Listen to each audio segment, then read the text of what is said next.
na mo ang papa niya. Nak, ibaligyan ako tanang yuta na. Ipadayon ako ang pananom. Mahuman lang kapag ka-engineer.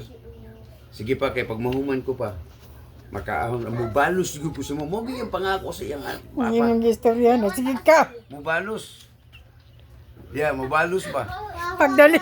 Pag-abot. Kay mahurot na. Niriway na ako kay gabidyo mo. Ibalik na ko sinugdanan ng Pagdali ka kay mahurot na.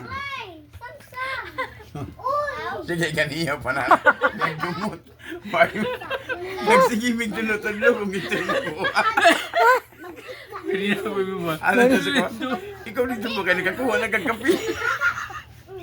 Hanap po ko, ikaw may karapatan. Hindi mo na nagkutsara na po pagdali. Tama ba? Ay, may balik sa istorya. Gwapo na to.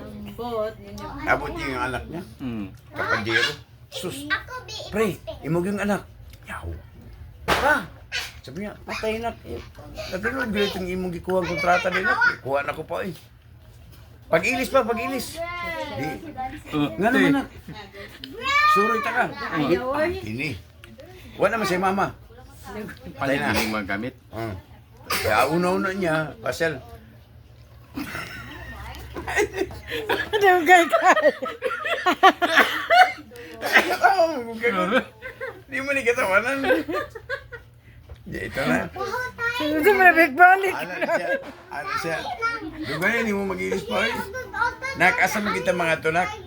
Sa mga tanan ako na curious lang kayo ko asa mata mga to. Curious. Mubalos ko si mga pa. Sige, nagbilis pa yung papa niya. Pagsakay siya papa. Asa man. Yatag ng ID. Anya pag-ilis. Yan, inis na siya. Sakay siya sa kotse. Pa, ayaw na sa tubangan, di ka karapat-dapat da. Kaya ikaw ang pinakahiro sa kong kinabuhi. Ikaw ang nagpalampo sa kuha. Sa likod ka. Ano sa likod man ko? Nak, nga gusto ko.